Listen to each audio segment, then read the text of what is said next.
Welcome to the Friday edition of the Tech Stocks Daily Podcast, where we dive into the juiciest stories shaking up the NASDAQ. Today, brace yourself for Apple's global production drama as they eye India, despite a bit of Trumpian turbulence. We'll unravel Doximity's roller coaster financial performance that left stockholders dizzy, buoyed by stellar earnings, yet weighed down by a cautious forecast and legal clouds. Plus, discover Microsoft's strategic moves in Europe as they untether teams from Office 365 to placate regulators and shield against antitrust woes. Stick around for an insightful analysis that promises fresh perspectives on these tech powerhouses shaping our digital universe. The ever-turbulent saga of Apple's global manufacturing odyssey. Buckle up, folks, because tech giant Apple, known for its sleek designs and shiny gadgets, found itself in the spotlight today. The buzz is all about their ongoing dance between producing iPhones in the US, India, and of course China. This plot twist involves none other than former US President Donald Trump, who popped up with a bit of a situation concerning Apple's boss, Tim Cook. Let's dive right in. Recently, the webs have been buzzing about Apple's intentions to potentially boost its iPhone production in India to a whopping 60 to 65%, contingent on some crucial tariff negotiations. Tim Cook and his band of tech wizards are looking east to hedge their bets, partially countering the dominance of their Chinese-centric production lines. One of the main reasons for this shuffle is the ever-evolving tariff roulette between the United States and China that has been giving tech executives sleepless nights. Enter Donald Trump, stage left. In true Trumpian manner, he didn't just raise an eyebrow. He decided to voice his little problem with these production shenanigans. Reportedly, Trump wished Apple would keep its production out of India and instead move that delicious pie of economic activity back to US. However, producing iPhones in the United States isn't quite feasible yet, according to analysts like Dan Ives from Wedbush. So despite the murmurings from the Trump camp, those shiny gadgets are carving out their space in India's manufacturing landscape. Now here's the kicker. Apple didn't flinch. In fact, both Apple and the Indian government took it all in stride, reaffirming their stalwart commitment to their relatively new but crucial partnership. Raju Goel, from India's Electronic Industries Association, even called Trump's grumbles just a statement. Ouch, that's going to leave a mark. But why does it matter that Apple might crank up production in India? Simply put, strengthening ties with India could provide Apple a buffer against tumultuous trade policies and potential tariff pains. Not to mention, India's burgeoning tech manufacturing sector could eventually allow Apple to further optimize its supply chain, lowering costs and tapping into India's massive market potential. Yet the fun doesn't stop there. Top minds, like CNBC's Jim Cramer, have warned that this Trump-Apple-India standoff could stir up hurdles for Apple. Meanwhile, Tim Cook and co. seem unfazed for now as they're continuing to look towards India for production. Apple might still continue to rely heavily on China for its top-tier models, but India is clearly a growing star in their production constellation. The takeaway from today's Apple tale? The world of tech is nothing if not a complex web of geopolitical chess moves. Whether it's finding new footholds in global markets or combating the whims of political pressures, Apple seems well prepped to balance these challenges in its strategy. All this while keeping you swiping through cat photos on the latest iPhone. Apple may not have all the answers yet, but they sure are setting their pieces strategically on the global board. Stay tuned as this riveting saga continues, one notification at a time. If you're a tech watcher with an eye on the stock market, Doximity is likely flashing on your radar today. This digital platform, often referred to as the Bloomberg for medical professionals, delved into headlines with a mix of good and not so good news, causing quite the stir. First up, let's talk about the good news. Doximity crushed the expectations for their fourth quarter earnings, reporting a comfortably better than anticipated 38 cents per share against a projected 27 cents. Sales also soared past estimates with a reported $138.29 million against the anticipated $133.73 million. So it's an understatement to say the financial reports had the analysts smiling. High fives were abundant. The Doximity newsfeed, workflow, and AI tools reached fresh highs, saving time for doctors and delivering care to patients in style. However, no fairy tale comes without its dragons. Despite posting such charming results for fiscal 2025, the celebration ran into a heavy dose of sobering reality courtesy of upcoming fiscal projections. Management dropping a 10% sales growth projection for 2026 didn't sit well with market lovers, announcing revenues expected between $619 million and $631 million instead of the estimated $634.6 million. This conservative forecast was enough to send the stock into a nosedive, dropping 14% by early afternoon today. What a mood swing. Adding another layer of complexity to Happy Doximity Day is a separate headline grabbing lots of attention. Bergar, Eagle & Squire, a shareholder rights firm, is investigating Doximity over claims relating to an already ongoing class action lawsuit about some potentially exaggerated business prospects and concealed financial quirks. For enthusiasts with a thrill for legal drama mixed with corporate strategy, this might as well be a binge-worthy series. Allegations have swirled around whether Doximity's leadership downplayed certain concerns about their reliance on upselling, a closely scrutinized sales tactic meant to fuel revenue growth.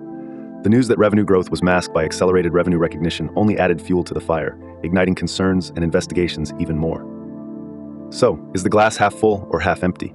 Good question. Doximity is splendidly dominating its niche, with 80% of US physicians using their platform, illustrating great potential for pharmaceutical companies looking to advertise. Even as the turbulence continues, optimism shines through the sales growth in AI revenue, helping soothe some nerves in a land and expand strategy still going strong.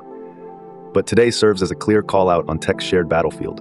Being overly ambitious can trip you up on your way to market success, and only time will tell whether they emerge with wounds licking or victorious.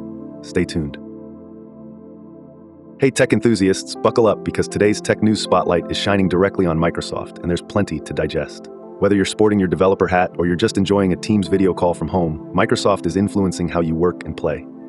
Today, the world of Microsoft is divided into two hot topics: its competitive performance in the software industry and its dance with European regulators. Let's kick things off with Microsoft's showdown in the software coliseum.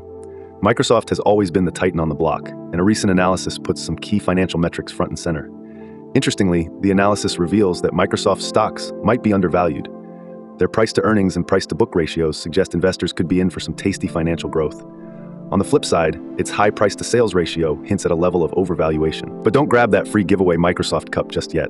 Their lower return on equity indicates some inefficiency, perhaps Tetris-style blocks not quite fitting together smoothly. Holding trump cards like a $40.71 billion EBITDA and hefty revenue growth of 13.27, outperforming the industry average, Microsoft can safely boast robust financial health despite some mixed metrics. Imagine hitting a PowerPoint slide with those figures during a meeting. Bam! You've just leveled up your presenter points.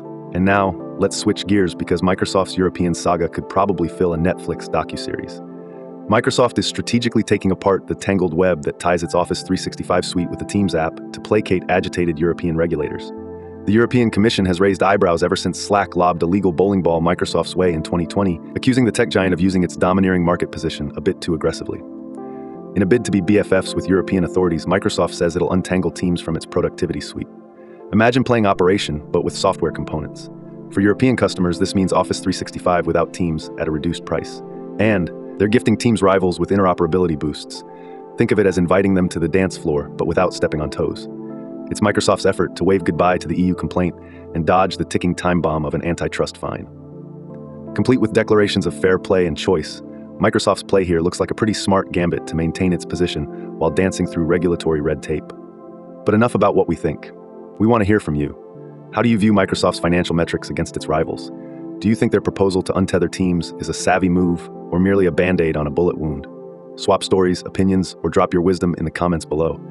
Let's keep the convo going and see you next time with all the latest and greatest in tech insights. No stone left unturned. Your turn, Internet. Let us know what you think.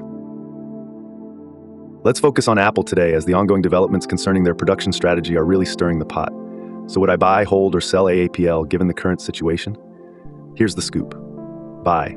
Signal for opportunity. From the get-go, Apple's attempt to diversify its manufacturing away from China by increasing production in India looks like a strategically savvy move, providing it more flexibility and resilience against geopolitical tensions and tariff stratagems. Despite Donald Trump's public critique about wanting production closer to home, Apple's steadfast commitment to develop Indian production suggests they are playing the long game. Number 1, risk management. By reducing reliance on Chinese manufacturing alone, Apple shields itself from potential trade conflicts, which could impact production costs and timelines. 2, market growth. Expansion in India doesn't just mean cost management, it taps into a rapidly growing consumer base. Apple's move here aligns perfectly with its long-term growth strategy, benefiting from India's infrastructural and economic evolution. 3, financial stability. Apple maintains an impressive balance sheet, and while their shift into India is at a nascent stage, it's backed by the potential for optimization and cost efficiency. 4, technological prowess. While relying on current relationships, the technology nature itself tends toward rapid adaptation, and Apple's proactive role globally reaffirms its ability to stay ahead. However, caution must still be exercised. After all, there are some hurdles, regulatory hurdles. Any dip in US support or unforeseen regulatory changes in India might spell trouble, but Apple seems to have fortified lines on these fronts. Consumer sentiment. Although a faithful companion, Apple's community response varies with geopolitical elements. Keeping up goodwill while maneuvering production regions could be challenging, but not insurmountable for Apple. Given these somewhat bullish factors, I would view Apple as a buy in the context of today's developments. Their strategic globalization of production, combined with strong past financial performances, suggests promising future growth. Strategic investments always involve a risk-reward balance, so remember, Don't solely rely on my fashionable tech wisdom, Dubba. Do your own diligent research before making investment moves, consult financial experts if you need to, and ensure you tailor strategies to personal financial goals. It's your journey after all. Let's keep the conversation vibrant, and happy investing to all you tech trailblazers. In the tech arena today, Apple kept us on our toes with its strategic shuffle toward India, making waves against geopolitical tides and gaining attention for its bold moves. Meanwhile, Doximity delivered a double-edged performance, a financial high tempered with forecasting blues and legal hurdles. Microsoft's maneuver in untangling Teams from Office 365 showcased its agility in responding to European regulatory pressures, illustrating the complex interplay between tech giants and global landscapes. If you enjoyed today's tech tidbits and want more of these jam-packed updates, don't forget to like, subscribe, and hit that share button. And guess what? We'll be unraveling more tech mysteries on Monday, so make sure to tune in. Have an awesome weekend, everyone.